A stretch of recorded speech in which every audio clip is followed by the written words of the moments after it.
I don't remember the last time I came alive in my husband's arms. His name is Daniel Carter. He's everything a woman is taught to want, poised, powerful, and safe. Safe, the most dangerous word of all. And then there's Damon, the ex I should have erased from my body. But instead, I wear him under my skin. I still remember the first time I met Damon. It was 5 years ago, a stormy August evening in the Lower East Side.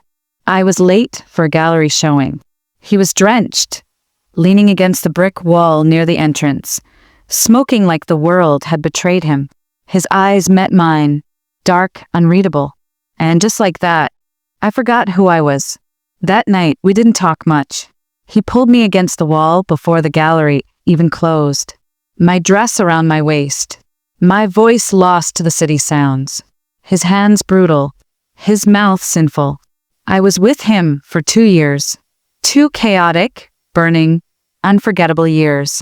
He never asked for permission. He took, and I let him. He could smell my lies before I said them. He could pull the truth from my lips with a single touch. But Damon was broke, angry, unstable, and in my world that's called dangerous. So when Daniel came into my life, polished, confident, and rich, my mother said, "This is the kind of man who builds futures, not burns them down." I nodded, and I married him. But here's what no one tells you. Security is not a cure for hunger, because every night, no matter how many silk sheets I wrap around my body, I still ache. Not for love, for power. His power. Damon's. Last week, Daniel kissed me goodnight and flew to Dubai for business. I waited exactly 1 hour. Then I texted Damon. "Me, still awake?" "Damon, you wearing that ring?" "Me, yes." "Damon, bring it. I want to see it while I ruin you." I put on red lipstick, no underwear, and I left the penthouse at 1:17 a.m. His apartment in Brooklyn is nothing like Daniel's world. It smells like sweat, paint, and whiskey. The lights are always too dim. The walls cracked. But the second I step in, my lungs breathe fire. Damon doesn't greet me with words. He grabs my face, my hair, my breath, all in one violent, delicious pull. "You've been good," he asks, voice thick. I nod. "Liar," he growls. And then he makes me prove it. That night, he whispered filth into my ear while I clawed at his back, begging him not to stop. He talked me through every second, what he wanted, how he wanted it, and why no man, not even my husband, could ever touch me the way he does. And he's right. Damon knows my rhythm. He owns my edges. His fingers know my desperation like they designed it. When I returned home at 4:46 a.m., Daniel was still in Dubai. I stood in front of the mirror, lipstick smeared, neck bruised, wedding ring shining like a crown of shame. And I smiled. Not because I'm proud, but because I'm still alive in ways Daniel will never understand. I woke up at noon with aching thighs and guilt pressed against my ribs, like a weight I couldn't lift. The shower ran too hot, burning away the scent of him, but not the memory. It clung to my skin like a sin I didn't regret. I stared at myself in the mirror, lips raw, pulse visible in my throat, a faint bruise on my collarbone where Damon's teeth had left a question mark. "How long can you keep doing this?" I asked my reflection. She didn't answer. That afternoon, I met Daniel's mother for lunch at Le Jardin, a pristine French restaurant in Midtown. I wore white silk and diamond studs, like the perfect Carter wife I was trained to be. She smiled over her champagne flute. "You look radiant, Vanessa. Marriage suits you." I nodded, smiled, crossed my legs carefully, but under the table, I could still feel where Damon had marked me the night before, an ache deep and dangerous. Daniel FaceTimed from Dubai that night. His eyes were tired, his voice warm. "I miss you." "I miss you too," I whispered, swallowing my lies with the wine he ordered me from across the world. He told me about boardrooms and forecasts, about a deal that might add another zero to our bank account. I nodded. I listened. I played my role. But in my mind, I was still on Damon's floor, back arched, eyes rolling, begging. Daniel always calls me baby. Damon never does. Damon calls me by my name. Vanessa. Firm. Possessive. Like he owns the right to speak it. The next night, I tried to distract myself. I wore Daniel's favorite black dress, ordered sushi, watched a romantic film I didn't care for. But then at 10:12 p.m., my phone lit up. Damon, you thinking about me? Me, yes. Damon, touch yourself. I bit my lip. My knees tightened. Me. You want me to take the ring off? Damon, no. Leave it on. I want you to remember exactly who you're lying to. My hand trembled as I reached beneath the silk. I hated how fast my body betrayed me. How one sentence from him could make me ruin everything all over again. I didn't stop. After, I stared at the ceiling in the dark. A wife. A liar. A woman divided down the middle. I wasn't cheating for love. I wasn't cheating for revenge. I was cheating for need. Because Daniel touched my hand like I was porcelain, and Damon grabbed my throat like I was fire. The next morning, I received a call from Daniel's assistant. He'd be back by the weekend. He wanted to take me upstate, a private lake house just for the two of us. I smiled and thanked her, hung up, and texted Damon. One last night. That Friday, Damon picked me up in a beat-up black Camaro, his hand already on my thigh before we hit the bridge.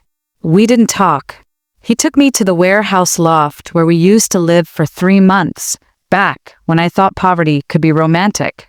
He pressed me against the wall the second the door shut. "This is the last time?" he asked, breath hot against my ear. I nodded. "Don't lie to me." And I didn't, because I didn't know. I never know. The penthouse felt colder when Daniel was gone. But the moment he stepped through the door that Sunday evening, it shifted. Like someone had reset the world to default. He smelled like airports and cedar cologne. His tailored suit hugged his frame, every button in place, every strand of hair perfect. He smiled like he had nothing to question. And I smiled back like I had nothing to hide. "You're even more beautiful than I remembered," he said, pressing a kiss to my forehead. I flinched. Just a little. Just enough for me to feel it and him not to. He poured wine as I told him stories of lunches, workouts, charity emails I never answered. I left out the part where I was pinned to another man's bed, choking on secrets and gasps. He laughed. I laughed. And all I could think was, if he ever knew, what would he do? That night, he made love to me. Slow, careful, worshipful. His fingers brushed my skin like he was afraid to break it. But I didn't want gentle. I didn't want silk sheets and soft moans. I wanted to be wrecked. I wanted to be used. I wanted to forget myself the way only Damon could make me forget. So I faked it. The gasps, the shivers, the release. I made it believable. I made it beautiful. Daniel kissed my shoulder and fell asleep with his arm around my waist. I stared at the ceiling for hours. The next morning, I woke up early, showered, scrubbed. But even under steaming water, Damon's hands lingered. Not physically, that bruise on my thigh had faded. But in my mind, he was still everywhere. Everywhere. Over breakfast. Daniel scrolled through his emails. I smiled through mine. Then his voice caught me off guard.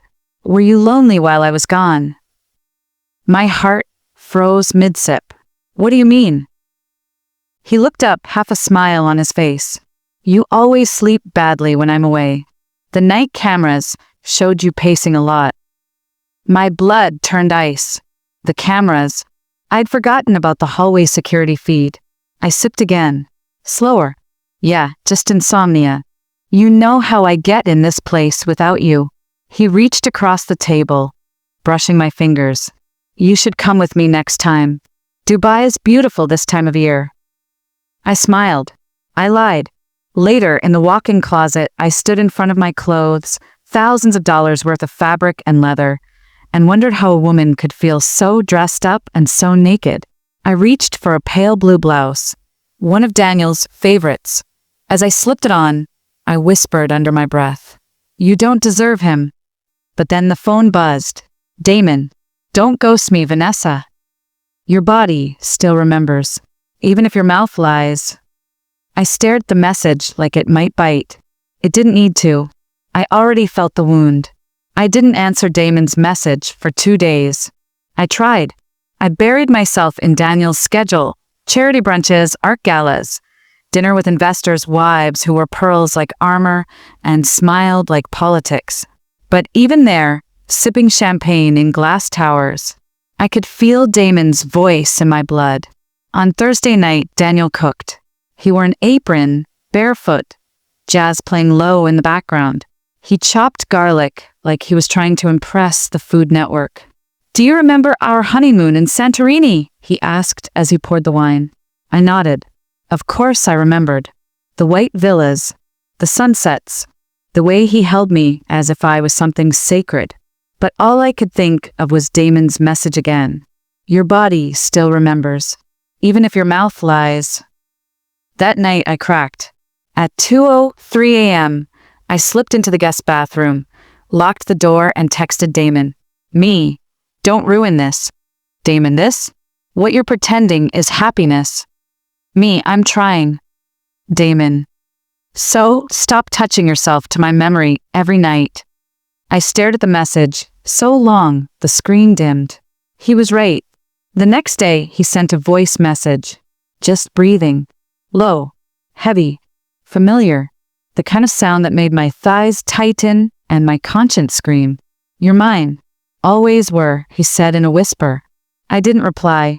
But that night, I dreamt of him. His voice behind me. His hands everywhere. Daniel asleep beside me, unaware that his wife was begging in her sleep for a man who wasn't him. Saturday afternoon, Daniel took me upstate, the lake house he promised. It was stunning. Glass walls, firewood, silence. He lit candles, made cocoa, opened the hot tub. I tried to focus on his smile, on the effort, on the man who loved me more than he understood me. That night, he made love to me again. Slower this time. Tender. He kissed my wrist like a vow. But halfway through, I closed my eyes and imagined Damon. Harder. Rougher. Meaner. I faked every breath and hated myself for it. The next morning, Daniel watched me from the kitchen. You've been somewhere else lately. I looked up, heart thudding. What do you mean?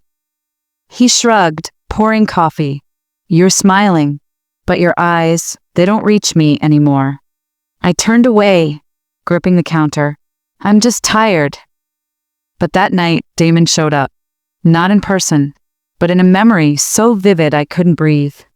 I remembered the first time he tied my wrists to the headboard, how I begged him to stop, and how he laughed, that low, guttural sound, and said, You don't want mercy.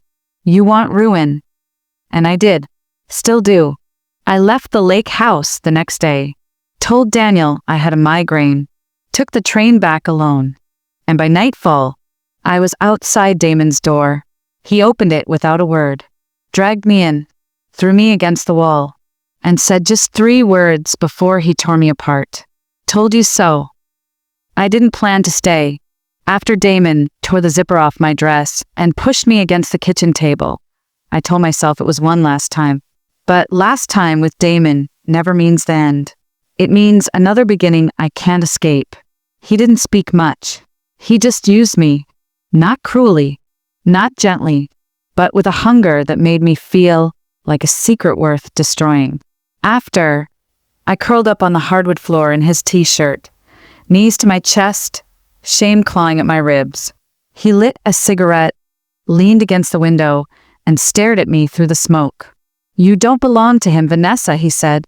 You never did. I wanted to argue, to scream, to run. Instead, I whispered, You're going to ruin me. He exhaled, eyes fixed on me. Good. I left his place at 4:20 a.m., hair wet, lips bruised, the scent of him soaked into my skin so deep, no amount of soap could touch it. When I got home, Daniel was already awake. He stood in the kitchen, barefoot, robe open. holding a glass of orange juice. His eyes scanned me, slow and sharp. "Where were you?" My mouth dried. "I went for a walk. Couldn't sleep." A long pause. "You were gone for hours." I shrugged, voice light. "I ended up by the river. Just thinking." He nodded, but his jaw clenched. And that was the first time I felt fear. Not guilt, not lust, but the beginning of something colder. Later that day, he brought me roses. He kissed my forehead, but I could feel it. The distance, the weight, the questions he hadn't asked yet. That night, while Daniel showered, I checked my phone. Just one message from Damon. "Do you flinch when he touches you now?" I stared at the screen, heart racing. He knew. He knew the infection had spread. The next morning, Daniel found something. A receipt, tucked into my coat pocket. One from a liquor store in Brooklyn. "You don't drink bourbon," he said. I froze. It was for a gift. For Rachel's boyfriend. He didn't respond. He just stared at me with a look I'd never seen on his face before. Not anger. Not suspicion. Something more dangerous. Disappointment. By the weekend, I started hearing Damon's voice, even when the phone didn't ring. I'd walk past mirrors and swear I saw his hands on me. I couldn't eat. I couldn't focus. I couldn't touch Daniel without flinching. And Damon? He was becoming possessive. He called 3 nights in a row. Left voicemails that dripped with dominance. "If I see him kissing you again, I'll remind you who made you scream first. You don't get to walk away clean, Vanessa. You carry me now." And the worst part? He was right. Even when Daniel kissed me with love, all I could feel was Damon's fingers around my throat, holding me right at the edge. It all ended on a Wednesday. Not with a fight, not with a confession, but with silence. Daniel came home early from a meeting. I was in the bedroom, lying still, eyes on the ceiling, my body sore from the night before, not from him. He stood in the doorway, holding something. A photo, printed. My heart stopped. It was me, outside Damon's building. Hair messy, eyes wild, wearing the same coat I said I wore to yoga. He didn't speak. He didn't have to. I opened my mouth. To lie. To beg. To explain something that had no language. But he just nodded. "How long?" His voice cracked like glass. I swallowed the truth. "Since before I said I do." He blinked. Once. Twice. And then he left. Just like that. Damon called that night. I didn't answer. He showed up 2 hours later. No knock. Just walked in like he belonged to me. Or maybe like I belonged to him. He smiled. "He knows, doesn't he?" I nodded. "So what now?" I looked at him, really looked. At the man who ruined me. Who pulled the wildest, rawest, darkest version of me into the light and never let her go. "You wanted to ruin me?" I asked. He stepped closer. "I already did." And then he kissed me. Not hard. Not dirty. Soft. Too soft. Because in that kiss, I felt the end. I woke up the next morning alone. Damon gone. Daniel gone. And me? Still here. A woman with no one to blame but herself. I never saw Damon again. He didn't chase me. Didn't text. Didn't fight to keep what he said I'd never escape. Because he didn't have to. He'd already left something behind. The version of me that moaned his name like a prayer. That begged him with my thighs and screamed through my teeth. That woman? She still lived inside me. Daniel filed for divorce a month later. No scandal. No screaming. Just silence and signatures. He gave me the apartment. The car.